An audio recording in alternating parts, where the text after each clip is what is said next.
had them in a little box here and they all fell down. Yeah, the spider webs. The spiders. Cobras. There we go. Okay. There we go. Okay. Think that's it? I think that's it. Okay. Do I need to print more? Shoot, I think I need to print more. 1 second here. Flashlight. I do not have enough of these pieces. I gotta print more, I think. Yeah. I gotta print more. Okay. I thought I had more rep rack stuff. Okay, we gotta print. I thought I had more French cleats printed. I only have one. 1, 2. 1, 2. 1, 2. Yeah, I do have to print more stuff. I do have to print more stuff. Okay. Okay, note to self, print more stuff. Also, do I have enough screws? I don't know if I have enough screws. Number 6. They're number 6 screws for these, right? So I gotta go shopping for screws too. These ones, these. Shoot, do I gotta go shopping for screws? I gotta go shopping for screws. Dang it! I thought I had it. Oh well, I guess I gotta go shopping. Yeah, I guess we gotta go screw shopping this weekend. Oh, that's right. I did run out. I think. Unless they fell on the ground. There's a chance they just fell on the ground on this side. Nope, they're gone. Okay, yep, I do need to buy some screws. Okay. Dang it. I thought I had enough stuff. Okay, so I gotta print stuff for the rep racks then. Okay, so we gotta do some printing. Okay. By the way, I love Filament orange PETG. It's just a nice orange. So I gotta print 3 of these. I gotta print 3 of those, 2 of these, I'll do that on that guy. So the title is a lie. The title's never a lie. I have rep racks right here. I just don't have the components to actually put them together. We cut the pipe. Blows nicely under you. It does? 1 second. Oh, hey, pupper.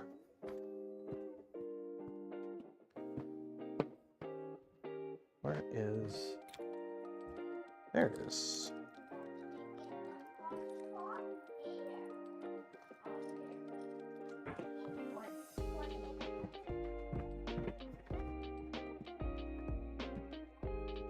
There we go. Okay. Apparently it glows under UV light.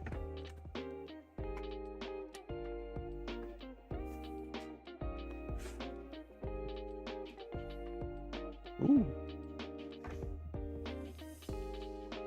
It just lights up. I don't think it actually glows under UV light. I don't think any of the filament I have... Ooh, this is a UV light.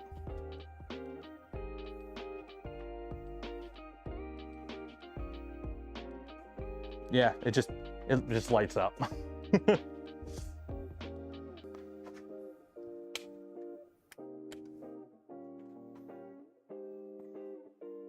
Oh wait, did I put the screws in here? Nope, these are the wrong size screws again. Ah! I think these ones are too big. Yeah. They'll turn up. And by they'll turn up is I will go buy new screws. I'm pretty sure I was low on them anyways, so that makes sense. We are out of screws. Okay. Is what it is. Is what it is. You have to kill the main lights? Yeah, but if I kill all the lights, you're not going to see anything. Okay. So that's that. That's that. So I got to print some stuff for that. That's printing that. That's printing that. What? Oh, the TD1. That's right. We got to print parts for TD1. So let's get you going. We'll do the TD1 stuff right now. Home, filament, unload filament. So I finally have, whatchamacallit? QForge. And I got a TD1 I got to build. So I got to print the parts for the TD1. So we'll do that. You're supposed to print it in something absorbent, right? Something that absorbs light, like black. So we're gonna print it in black PETG. So, jet black PETG. That'll work. Are we doing any tests for QForge? Not yet. I have it downloaded. We will be playing with it. I'm not gonna do it on stream though, because apparently that's like the worst way to try and learn QForge is do it on stream. It's one of those things you gotta like sit down on your computer with like 5 YouTube tabs open and learn how to use it properly. Only thing inside needs to be, I'm just gonna print the whole thing in black.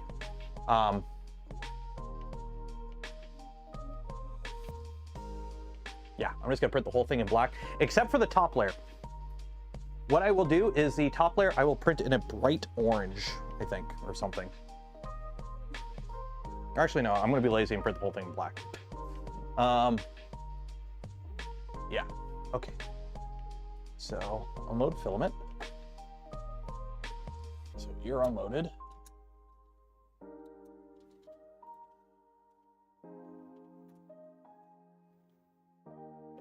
Load filament. And you are Pet G. Shiny black, it's jet black. It's jet black PETG.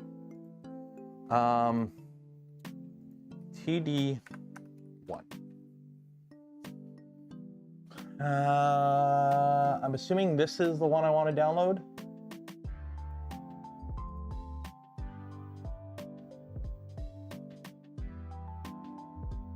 I'm assuming this is the one I want to print.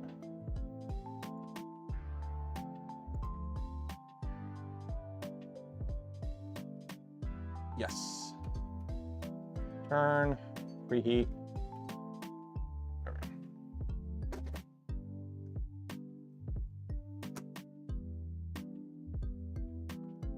Okay. So now we load up first the connect, later. that. So this is Filament, PETG. Okay. No, Filament, PE. So that's original Mark IV with input shape. Okay, structural. It can be in any color. The part that holds the LED and photocell needs to be black. Oh, so like this? Well, what I'm gonna do is just print the whole thing in black. That way the whole thing's in black and I don't have to worry about it.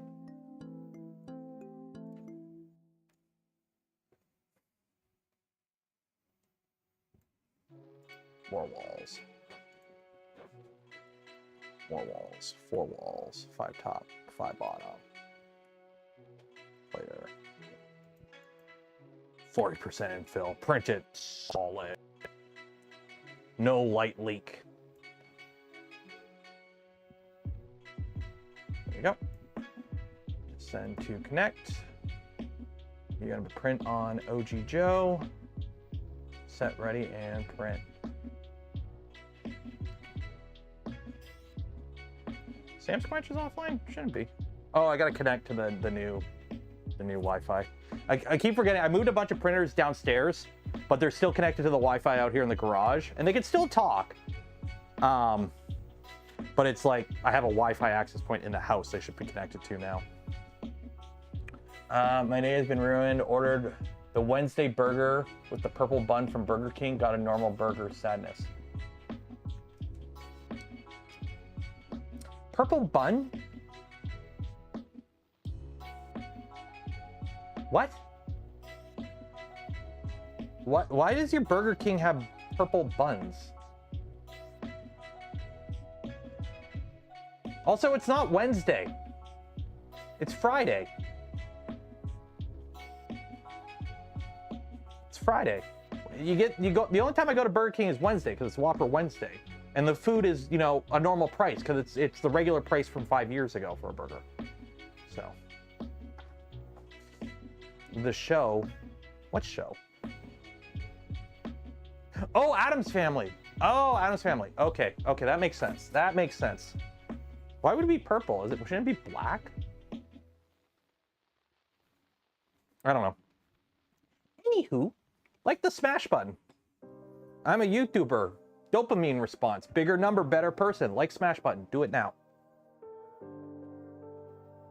Look at that go.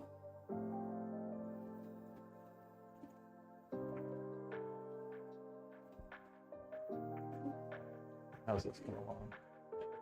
I just love this machine because it prints like, not crazy fast, but it's very methodical in its printing. It's hard to describe. And then it does a rapid, and you forget, oh yeah, this thing can move. Oh, they found it was killing people. Doesn't it make your like poop black too? I thought that's why they stopped coloring food, because it like made everyone's poop different colors. Okay, so that's that. That's printing. Ooh, that's a lot of ooze. Clean that nozzle off. Nope. There we go. Is this printer capable of jiggling? The whole desk shakes. And it does actually print pretty good. We printed this mask on it. This is straight off the printer in some polymaker silk filament. Like, this is gonna be my Halloween costume. I'm just gonna wear like a raggy suit and just walk around with this. Although the problem is like you can't actually put it on your face because there's no nose hole. There's no nose hole on the inside, so you can't like actually have it. Wow, my eyes are getting bad. It's the mask from Ace Ventura. You're right. I'm gonna put this up on the wall somewhere. That's one of the things I also want to do downstairs is actually have a wall of prints in the background. Scale it up. Remove my, yeah, dremel at the nose area. You could, or you could just, you know, design it from the start to be fine. What are you doing? Oh, you're probing. Okay, so that's that. What time are we at? We're only at 3:30. Wow. Time flies. What are we going to talk about next? What do you guys want to do?